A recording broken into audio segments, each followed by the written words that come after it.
Video like जरूर कर लीजिए और ऐसे वीडियो लगातार फ्री में पाने के लिए चैनल को तुरंत सब्सक्राइब कर लीजिए और बेल आइकन को जरूर टैप कर लीजिए ताकि आगे भी सारे वीडियो आपको मिलते रहे। यूट्यूब में फॉलो करते हैं तो प्लीज ये वाला फ्री टेलीग्राम चैनल जरूर ज्वाइन कर लीजिएगा। सारे नोटिफिकेशन सारे अपडेट यहीं पे आते हैं, ध्यान रखिए। नमस्कार दोस्तों, स्वागत है आप सभी का ROA by study for civil services पर। मैं अलका पांडे। तो दोस्तों, हम लोग देख रहे हैं साइंस की लिस्टिंग जो आने वाली आपकी यूपी PCS की परीक्षा, ROA BEO या फिर जितने भी एग्ज़ाम हैं जिसमें साइंस पूछा जाता है उन सभी के लिए बहुत ही ज़्यादा इम्पॉर्टेंट है। आज का हमारा पहला टॉपिक रहेगा भौतिकी से संबंधित प्रमुख खोज या आविष्कार। तो विद्युत धारा की खोज की एलेसेंड्रो वोल्टा ने, विद्युत तरंग हेनरिक हर्ट्ज के द्वारा इसकी खोज की गई, विद्युत बैटरी भी अलेक्जेंडर वोल्टा, स्थिर विद्युत थेल्स विद्युत आवेश की खोज की है बेंजामिन फ्रैंकलिन ने, इम्पॉर्टेंट है। सेल्सियस पैमाना एंडोर सेल्सियस, प्रकाश का कणिका सिद्धांत न्यूटन ने, प्रकाश का तरंग सिद्धांत क्रिश्चियन हाइगेंस ने, प्रकाश का व्यतिकरण थॉमस यंग, आधुनिक एक्स नली किरण नली ये कुलीज के द्वारा इसको खोजा गया, डायोड वॉल को सर जे फ्लेमिंग ने खोज की, फ़ारेनहाइट पैमाना की खोज की फ़ारेनहाइट ने, दाब का नियम पास्कल, सापेक्षता का सिद्धांत आइंस्टीन, गुरुत्वाकर्षण का नियम न्यूटन ने, प्लवन का सिद्धांत आर्किमिडीज, फिर विद्युत धारा का तापीय प्रभाव जूल के द्वारा, विद्युत प्रतिरोध का नियम ओम के द्वारा, विद्युत आकर्षण का नियम कूलाम के द्वारा, विद्युत ऊष्मा प्रभाव जूल, प्रकाश की द्रवों में चाल फोकॉल्ट, परमाणु का कृत्रिम विखंडन जो है फर्मी के द्वारा। आगे बढ़ते हैं। ट्रायोड वॉल्व की खोज की है ली डी फॉरेस्ट ने, डायनामाइट की खोज की अल्फ्रेड नोबेल ने, लेज़र किरणें TH मेमन, मेसर किरणें गोर्डन गीगर और टाउन्स के द्वारा। अतिचालकता की बात करें तो हेके कामेरलिंग ओन्स, अभ्रकोष्ठ CTR विल्सन, न्यूट्रिनो की खोज की है पाउली ने, फोटॉन की खोज की है अल्बर्ट आइंस्टीन ने, प्रेरक कुंडली रूम कार्फ के द्वारा, लॉगरिदम जॉन नेपियर के द्वारा, नाभिकीय विखंडन की खोज ओटो हॉर्न और स्ट्रेसमैन, ऊष्मा का यांत्रिक तुल्यांक इसकी खोज की जूल ने, शीतलन के नियम न्यूटन, ऑप्टिकल फाइबर चार्ल्स के वाकाव, गति विषयक नियम न्यूटन, किरचॉफ का नियम किरचॉफ के द्वारा। ठीक है, आगे देखिए। आगे जो है प्रौद्योगिकी और तथा वैज्ञानिक सिद्धांत, ठीक है, यानी कौन सी प्रौद्योगिकी और किस सिद्धांत पे काम करती है आपके एग्जाम में पूछा जाता है बार बार। तो चलिए शुरू करते हैं। भाप इंजन जो है ये ऊष्मा गतिकी के नियम पर, नाभिकीय रिएक्टर जो है ये नियंत्रित नाभिकीय विखंडन पर काम करता है, नाभिकीय रिएक्टर नाभिकीय विखंडन पर काम करता है। रेडियो तथा टेलीविज़न जो है ये विद्युत चुंबकीय तरंगों का उत्पादन संरक्षण संसूचन पर। कंप्यूटर की बात करें तो अंकीय तर्क, अति उच्च चुंबकीय क्षेत्रों का उत्पादन अतिचालकता, लेज़र स्वतः ये उत्सर्जन के माध्यम से शुरू होता है फिर निरंतर संचालन के दौरान प्रेरित उत्सर्जन द्वारा काम करता है। रॉकेट नोदन की बात करें तो ये न्यूटन के संवेग के संरक्षण के नियम पर आधारित है, रॉकेट नोदन। विद्युत जनित्र जो है ये फैराडे के विद्युत चुंबकीय प्रेरण के सिद्धांत पर। कण त्वरक जो है ये विद्युत चुंबकीय क्षेत्रों में जो आवेशित कणों की गति होती है उस पर काम करता है। सोनार जो है ये पराश्रव्य तरंगों का परावर्तन। प्रकाशिक रेशे जो है ये प्रकाश का पूर्ण आंतरिक परावर्तन पर। अपरावर्तित आवरण जो है ये तनु फिल्म प्रकाशीय व्यतिकरण पर। इलेक्ट्रॉन सूक्ष्मदर्शी इलेक्ट्रॉन की तरंग गति। प्रकाश विद्युत जो सेल होता है वो प्रकाश विद्युत प्रभाव पर काम करता है। संलयन परीक्षण रिएक्टर टोकामैक ये प्लाज्मा का विचुंबकीय परिरोध इस पर कार्य करता है। आगे बढ़ते हैं। फिर बृहद metre wave radio telescope GMRT ये कॉस्मिक रेडियो किरणों के संसूचन पर काम करता है। बोस आइंस्टीन दाब जो है ये लेज़र पुंजों और चुंबकीय क्षेत्रों द्वारा परमाणुओं का प्रग्रहण और शीतलन पर। वायुयान तरल गतिकी में बर्नौली के सिद्धांत पर काम करता है। ठीक है, याद रखिएगा, इम्पॉर्टेंट है। आगे भार और द्रव्यमान में चलिए अंतर देख लेते हैं कि भार क्या होता है और वहीं द्रव्यमान क्या होता है। भार जो है देखिए, सबसे पहले अगर जान जाए तो जो किसी वस्तु का भार जो होता है W ये द्रव्यमान और गुरुत्वीय त्वरण का गुणनफल होता है। भार बराबर m × g।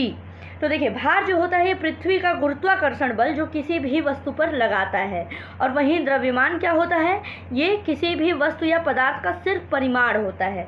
ठीक है, भार का मात्रक होता है न्यूटन, वहीं द्रव्यमान का मात्रक होता है किलोग्राम। भार जो है वो सदिश राशि है, क्योंकि देखिए इसमें क्या है, गुरुत्वाकर्षण बल जो लग रहा है ये भी एक सदिश राशि है, तो इसलिए भार भी सदिश राशि, और वहीं द्रव्यमान जो कि सिर्फ एक परिमाण होता है वो अदिश राशि है।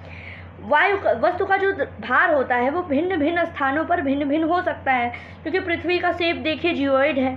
ठीक है, यहाँ पे क्या है, जो गुरुत्वीय त्वरण है उसका मान अलग अलग स्थानों पर अलग अलग होता है, तो जब त्वरण जब बदलेगा, गुरुत्वाकर्षण बल जो बदलेगा तो भार भी बदलेगा, लेकिन वही जो द्रव्यमान होता है वो प्रत्येक स्थान पर निश्चित होता है। ठीक, अब आगे बढ़ते हैं। अगला है, कुछ माध्यमों में ध्वनि की चाल देखा जाए, एग्जाम में पूछा जाता है, या तो डायरेक्ट पूछ लेगा या फिर आपको सीक्वेंस में लगाने को पूछ लेगा कि ध्वनि की चाल जिसमें ज़्यादा है उसको आगे रखिए, फिर घटते हुए क्रम में। ठीक है, तो देखिए कार्बन डाइऑक्साइड में ध्वनि की चाल जो होती है वो 260 मीटर पर सेकेंड होती है। 0 डिग्री सेंटीग्रेड में हम लोग देख रहे हैं मीटर पर सेकेंड में, तो कार्बन डाइऑक्साइड में 260 हो गई।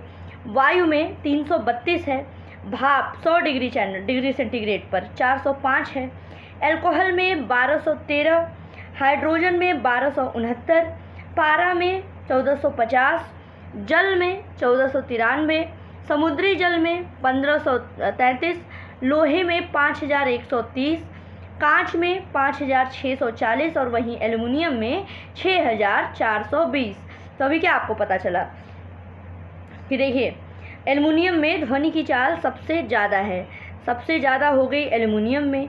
एल्युमिनियम के बाद है आपका कांच। ठीक है, कांच हो गया, कांच के बाद है लोहा, लोहा के बाद, ठीक है, लोहे के बाद आप ये रख सकते हैं, पारा रख सकते हैं। ठीक है, पारा हो गया, पारा है, तो ऐसे सीक्वेंस आप बना के ऐसे याद कर लीजिएगा। ये एग्ज़ाम में ऐसे ही पूछा जाता है कि आप सीक्वेंस में लगाइए ध्वनि की चाल को। आगे बढ़ते हैं। देखिए ठोस, अब ठोस द्रव गैस में अलग अलग भी देख लेते हैं।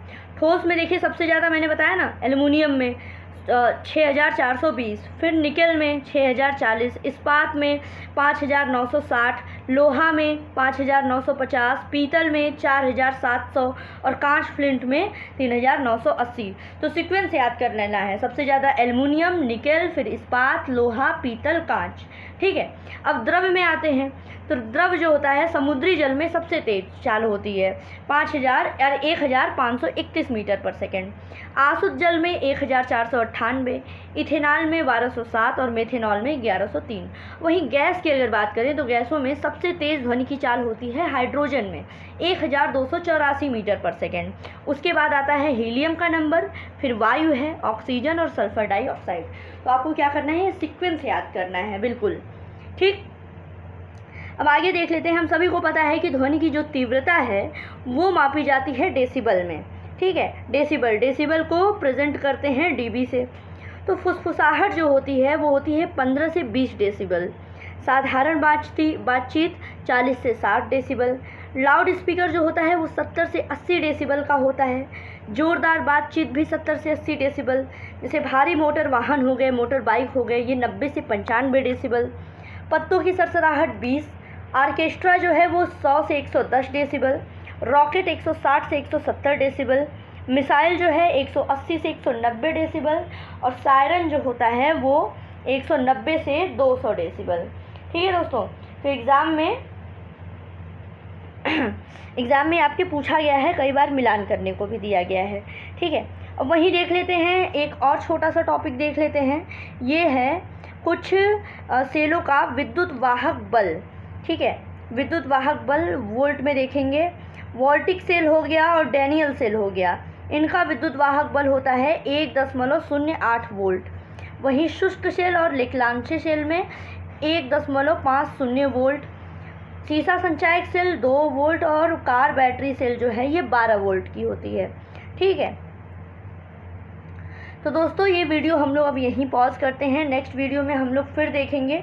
और देखिए मैं आप लोगों से बार बार कह रही हूँ, आप लोगों का 27 जुलाई को है आरओ का पेपर। ठीक है, उसके बाद जून में ही आपका उत्तराखंड का पेपर पड़ रहा है। ठीक है। जून में पड़ रहा है उत्तराखंड, अक्टूबर में पड़ रहा है आपका यूपी का पीसीएस, फिर आगे कुछ एग्ज़ाम आपको मिलते ही होंगे, जैसे राजस्थान पीसीएस हो गया, बिहार पीसीएस है, एमपी पीसीएस आ जाएगा। तो इन सभी की अगर आप लोग तैयारी कर रहे हैं, आप लोगों को चाहिए सिलेक्शन मटेरियल, साथ ही साथ उसके अलावा आपको पेड क्विज चाहिए, ठीक है, आपको पेड क्विज चाहिए। इसके अलावा पीडीएफ वगैरह हो गए जो कि आपके एग्ज़ाम के लिए इम्पॉर्टेंट है। तो इन सभी के लिए आप हमारे स्टडी फॉर सिविल सर्विसेज का पेड ग्रुप ले सकते हैं। यहाँ पे आपको सब कुछ एक जगह दिया जाएगा। तो ये जो आपको स्क्रीन पे नंबर दिख रहे हैं, इस पर आप लोग कांटेक्ट कर सकते हैं, ठीक है। और जिसको पढ़ करके सिर्फ उतना ही पढ़ना है, कहीं भटकना नहीं है, पूरा जीएस, सब करंट अफेयर्स, इनफ मटेरियल आपको कट ऑफ क्लियर करने के लिए यहाँ पे मिल जाएगा। तो बस पढ़ते रहिए। God bless you all. Thank you so much.